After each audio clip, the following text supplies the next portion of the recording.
Assalamualaikum warahmatullahi wabarakatuh. Salam sejahtera untuk kita semuanya. Perkenalkan, nama saya Agus Pratama, SOS MAP, dosen tetap Program Studi Ilmu Administrasi Negara, Fakultas Ilmu Sosial dan Ilmu Politik, Universitas Teguh Umar. Di program studi Ilmu Administrasi Negara, saya mengampu beberapa mata kuliah. Salah satu mata kuliah yang saya ampu yaitu mata kuliah Analisis Kebijakan dengan menggunakan metode Delivery, Interaction, and Assessment. Video ini dibuat dengan tujuan untuk memenuhi salah satu persyaratan sertifikasi dosen tahun 2025 melalui pernyataan diri dosen dalam unjuk kerja Tridharma Perguruan Tinggi atau PDD UKT PT khususnya pada aspek atau bidang pengajaran. Baik, saya akan menjelaskan deskripsi singkat mata kuliah Analisis Kebijakan.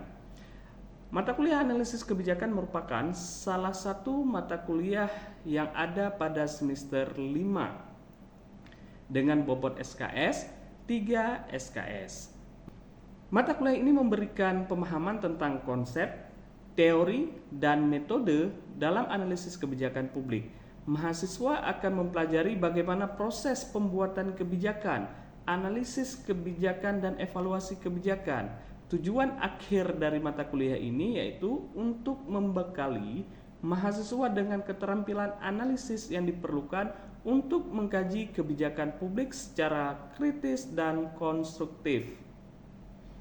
Capaian pembelajaran lulusan yaitu menguasai konsep dan teoritis ilmu sosial secara umum, menguasai metode penelitian kualitatif seperti penelitian lapangan, studi kasus, studi dokumen, dan penelitian kuantitatif minimal metode survei serta penelitian kebijakan lainnya, mengkaji implikasi pengembangan atau implementasi ilmu pengetahuan, teknologi yang memperhatikan dan menerapkan nilai humaniora sesuai dengan keahliannya berdasarkan kaidah, tata cara, dan etika ilmiah untuk menghasilkan solusi atau gagasan. Adapun capaian pembelajaran mata kuliah terdapat 4 capaian.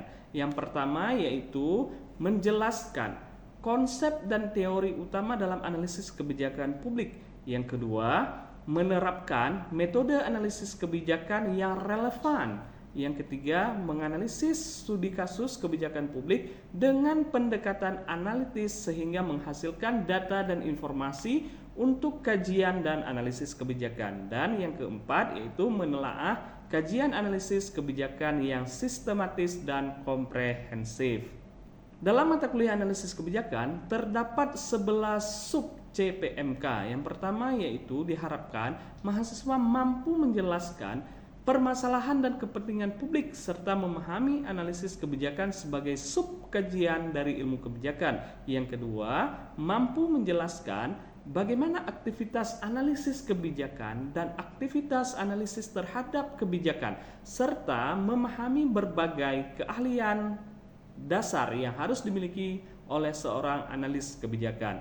Mampu menjelaskan dan memiliki kemampuan untuk menerapkan konsep kerangka analisis kebijakan, mampu menjelaskan dan memiliki kemampuan untuk menerapkan analisis kebijakan, mampu memahami dan melakukan tahapan aktivitas analisis kebijakan publik, mampu menganalisis tahapan perumusan masalah berdasarkan praktikum, mampu menganalisis kebijakan secara ex ante dan kebijakan secara ex post, mampu menjelaskan tahapan analisis kebijakan forecasting ataupun peramalan di dalam kebijakan, mampu menjelaskan tahapan analisis kebijakan yang terdiri dari rekomendasi, pengamatan, dan penilaian, mampu menganalisis tahapan perumusan forecasting melalui kegiatan praktikum yang dilaksanakan, mampu menerapkan berbagai model dan teknik analisis dalam setiap proses kebijakan. Yang terakhir, mampu menganalisis bagaimana tahapan perumusan penyusunan policy brief. Dalam melaksanakan kegiatan pengajaran, terdapat beberapa buku referensi yang digunakan untuk menunjang mata kuliah analisis kebijakan. Yang pertama, ada buku dari Subarsono tahun 2016 dengan judul Analisis Kebijakan Publik, Konsep, Teori, dan Aplikasi. Kemudian ada buku dari Soeharno, yaitu Dasar-Dasar Kebijakan Publik, Kajian Proses dan Analisis Kebijakan. Ada buku dari William Endan dengan judul pada tahun 2003 dengan judul Pengantar Analisis Kebijakan Publik, Yogyakarta, Universitas Gadjah Mada. Dan ada buku dari Hookwood, Brian, dan Lewis yang berjudul Policy Analysis for the Real World. Jadi ada beberapa buku lainnya yang digunakan sebagai referensi untuk mendukung dan menyempurnakan materi-materi dalam RPS Analisis Kebijakan. Sistem pembelajaran pada mata kuliah analisis kebijakan menggunakan sistem sinkronus dan asinkronus, secara langsung ataupun secara mandiri, secara grup atau kelompok dalam pelaksanaan kegiatan pengajaran. Kemudian pelaksanaan kegiatan pembelajaran berlangsung selama 16 kali pertemuan dengan pembagian. Di pertemuan keempat ada kuis, di pertemuan ke-8 ada ujian tengah semester, dan pada pertemuan ke-16 ujian akhir semester. Adapun bobot penilaian pada mata kuliah ini terdiri dari 5 unsur. Yang pertama adalah tugas, kuis, UTS, UAS, dan partisipasi. Bobot pada poin tugas itu adalah 5%, kemudian bobot pada kuis 10%, bobot pada UTS berjumlah 15%, ujian akhir semester dengan bobot 20%, dan partisipasi berbobot 50%. Untuk proses absensi, mata kuliah ini menggunakan aplikasi Pintu. Demikian informasi tentang mata kuliah analisis kebijakan pada program studi Ilmu Administrasi Negara, Fakultas Ilmu Sosial dan Ilmu Politik, Universitas Teguh Umar. Berikut merupakan video pengajaran MK Analisis Kebijakan pada pertemuan kelima dengan judul dengan tema Tahapan Perumusan Masalah. Selamat menyaksikan. Assalamualaikum warahmatullahi wabarakatuh. Bismillahirrahmanirrahim. Assalamualaikum warahmatullahi wabarakatuh. Waalaikumsalam warahmatullahi wabarakatuh. Bersyukur kepada Allah dengan mengucapkan alhamdulillahirabbil alamin, bersalawat kepada Nabi dengan mengucapkan Allahumma sholli ala sayyidina Muhammad wa ala ali sayyidina Muhammad. Sebelum kita melaksanakan kegiatan belajar mengajar pada hari ini, tentunya akan lebih indahnya kita awali dari doa agar ilmu yang kita dapat bisa bermanfaat untuk kita semuanya. Berdoa dalam hati masing-masing. Saya persilahkan. Berdoa selesai. Oke, baik. Saya absensi terlebih dahulu. Sahir. Hadir ya. Munzir. Hadir. Asmaul Husna. Hadir. Zaitun Umara. Hadir. Cut Adian. Hadir. Ana. Hadir. Asmaul Husna. Hadir. Baik. Jadi hari ini kita akan memasuki sesi yang kelima dalam proses pembelajaran. Sebelum kita masuk ke dalam materi yang kelima, tentu kita akan mencoba mereview kembali materi yang sudah kita kaji di minggu yang lalu. Nah, di minggu yang lalu kita sudah membahas tentang definisi daripada analisis kebijakan. Ada yang mau mereview kembali materi? Oke, silakan, anak.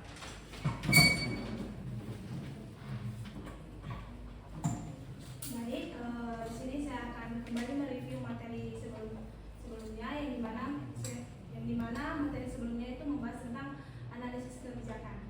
Jadi analisis kebijakan itu menurut William Endan tahun 2000 yaitu analisis kebijakan adalah suatu disiplin ilmu sosial terapan yang menggunakan berbagai macam metode atau cara penelitian dan argumen atau pendapat untuk menghasilkan atau menciptakan dan memindahkan suatu informasi yang relevan dengan kebijakan sehingga dapat dimanfaatkan di tingkat politik dalam rangka memecahkan suatu masalah kebijakan yang ada. Terima kasih. Oke, terima kasih anak atas review materi yang minggu lalu. Benar yang disampaikan tadi bahwasanya jika dilihat dari makna analisis kebijakan dari William Endan, maka di sini ada beberapa kata kunci yang bisa kita garis bawahi. Bahwasanya analisis kebijakan itu adalah kajian dalam ilmu sosial yang menggunakan metode, baik itu metode kuantitatif ataupun kualitatif. Tujuannya untuk apa? Untuk menghasilkan informasi yang relevan yang dapat digunakan bagi politisi ataupun bagi pihak legislatif untuk menghasilkan sebuah kebijakan. Itu yang dimaksudkan dengan pengertian analisis kebijakan yang disampaikan oleh si William Endan. Oke, selanjutnya ada yang mereview kembali? Oke, silakan Meli. Baik, perkenalkan nama saya Meli Jati. Saya akan mereview tentang analisis kebijakan berdasarkan pendapat Weimer dan Fahmy. Jadi, analisis kebijakan adalah merupakan sebuah nasihat atau advice yang relevan dengan keputusan publik yang didasari pada nilai-nilai sosial. Sekian, Pak. Oke, baik, terima kasih Meli. Jadi benar ya apa yang disampaikan oleh Meli tadi, beliau melihat dari pendapatnya si Weber dan Pinning bahwasanya analisis kebijakan itu menghasilkan advice. Advice itu adalah nasihat ataupun di dalam bahasa kebijakan dia itu adalah rekomendasi. Nah, itulah materi-materi yang minggu lalu sudah kita pelajari. Nah, di minggu ini kita akan membahas tentang tahapan perumusan masalah. Jadi materi kita di minggu ini adalah tahapan perumusan masalah.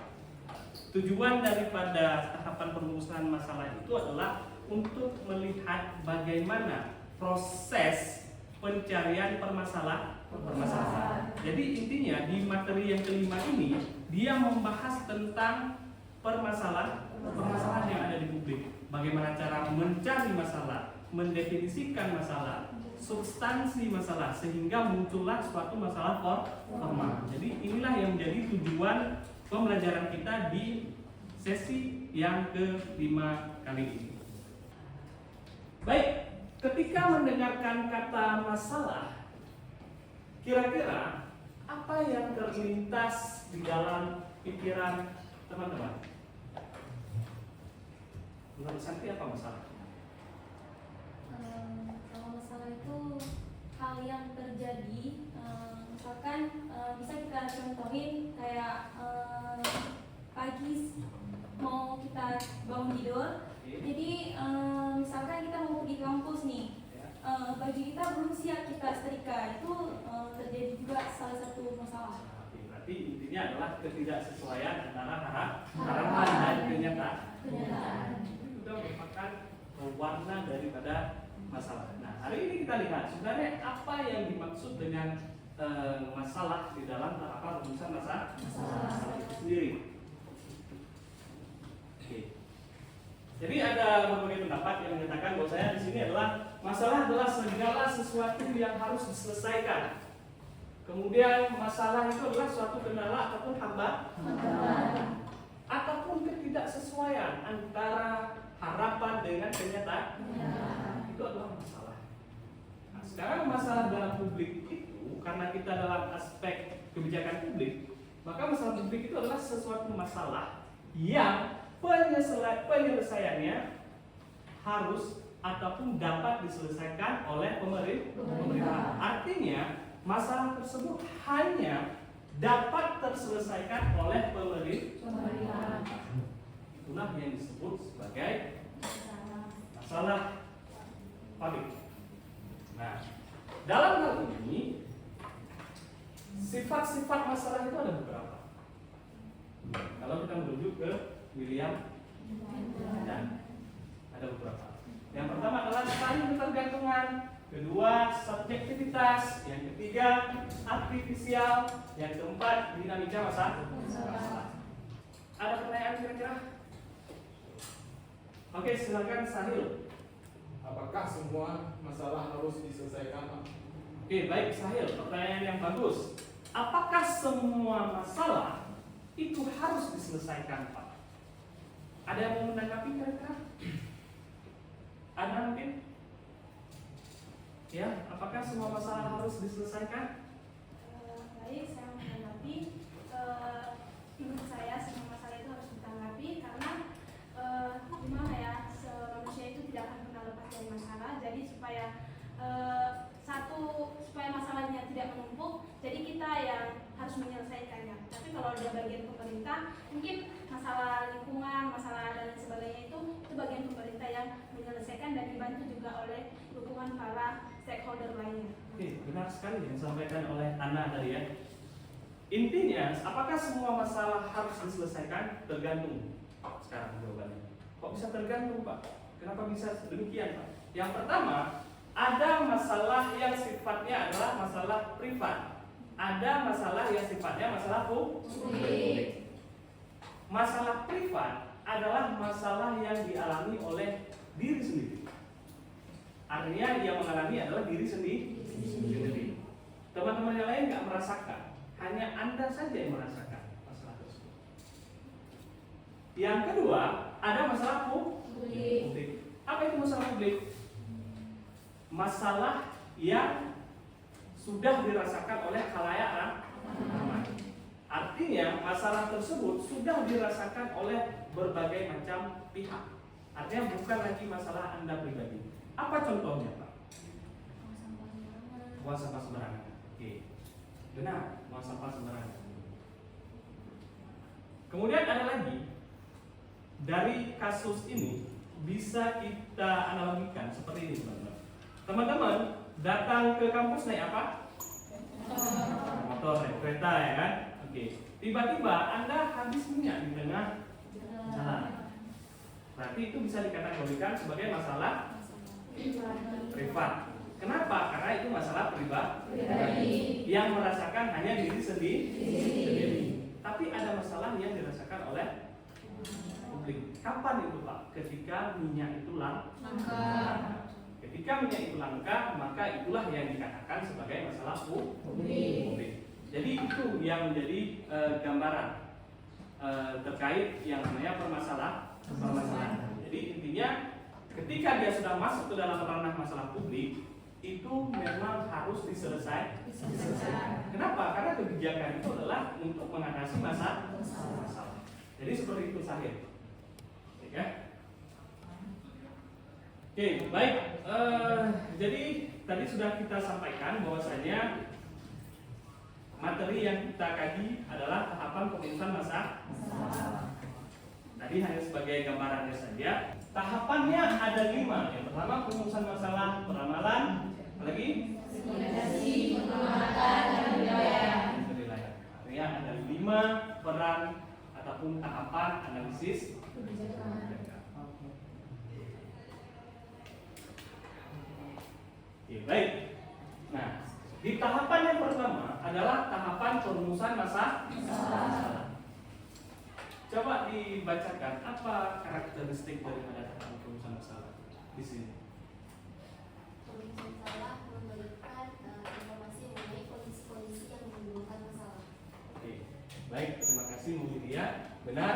Jadi di tahapan perumusan masalah ada informasi yang diberikan terkait kondisi yang ada di publik itu sendiri, yang ada di lapangan, situasi, keadaan, tumpukan permasalahan, itulah yang dibahas di dalam perumusan masalah.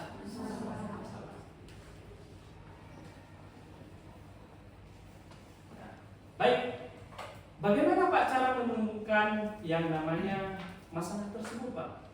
Maka kita bisa menggunakan pandangan dari William Endan.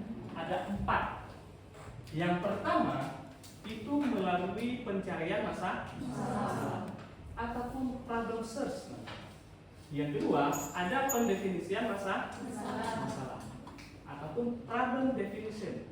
Yang ketiga ada spesifikasi masalah ataupun problem specification. Dan yang keempat ada pengenalan masalah. Oke, baik. Nah, itulah yang menjadi pembahasan kita tadi, 4 poin yang disampaikan oleh William. Nah, ini adalah contoh tahapan di dalam perumusan masalah. Seperti yang saya sampaikan tadi, bahwasanya dimulai dari situasi masalah. Kemudian dia naik ke dalam pencarian masalah, yaitu bisa digunakan melalui survei, aspirasi, pendapat, ataupun melalui media massa. Ya, masalah itu bisa digali dari beberapa hal. Kemudian naik ke dalam meta masalah. Meta masalah itu adalah tumpukan permasalahan yang ada di publik itu sendiri. Jadi seperti yang disampaikan tadi, ada masalah kemiskinan itu karena pendidikan yang rendah, lapangan pekerjaan yang tidak mumpuni, ada karena pengangguran dan sebagainya. Itu disebut sebagai meta masalah. Kemudian pendefinisian masalah, yaitu mengelompokkan dia masuk ke dalam masalah yang mana.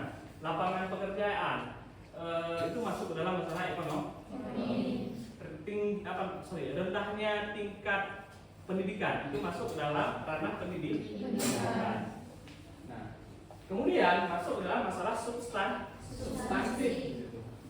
Substansinya yang dibahas. Kemudian masuk ke dalam spesifikasi masalah. Dia membicarakan first thing first. Masalah mana yang akan diselesaikan terlebih dahulu tadi? Apakah masalah pendidikan yang rendah? Apakah masalah lapangan pekerjaan yang sempit? Apakah masalah penganggurannya? Yang mana yang akan diselesaikan? Nah, itu untuk melihat mana masalah utama. Kemudian baru cari masalah formal. Inilah yang menjadi masalah utamanya.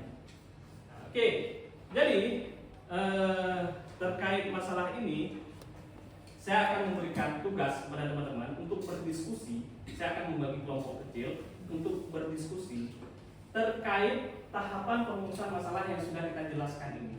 Nanti teman-teman akan saya berikan tema untuk dapat menjelaskan bagaimana tahapan proses perumusan masalah sehingga muncul yang mana yang masalah utamanya.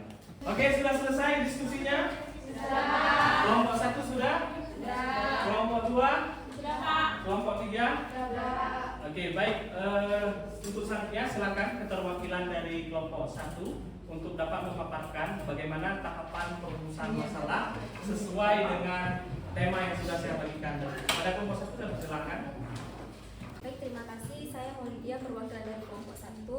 Untuk tahapan perumusan masalah itu, yang pertama itu terkait situasi masalah mengenai kualitas udara di kota besar yang semakin memburuk menyebabkan peningkatan penyakit pernapasan seperti ISPA dan asma. Untuk masalah formalnya sendiri itu karena kurangnya penegakan hukum terhadap pelanggaran emisi tumpang tindih kewenangan antara pemerintah dan daerah. Sekian dari saya kembalikan kepada. Oke, terima kasih kepada kelompok 1. Berikan aplaus dulu. Oke, terima kasih kelompok 1 yang sudah memaparkan terkait masalah ISPA. Jadi intinya yang menjadi masalah formal adalah kurangnya regulasi. Oke, baik. Kelompok 2.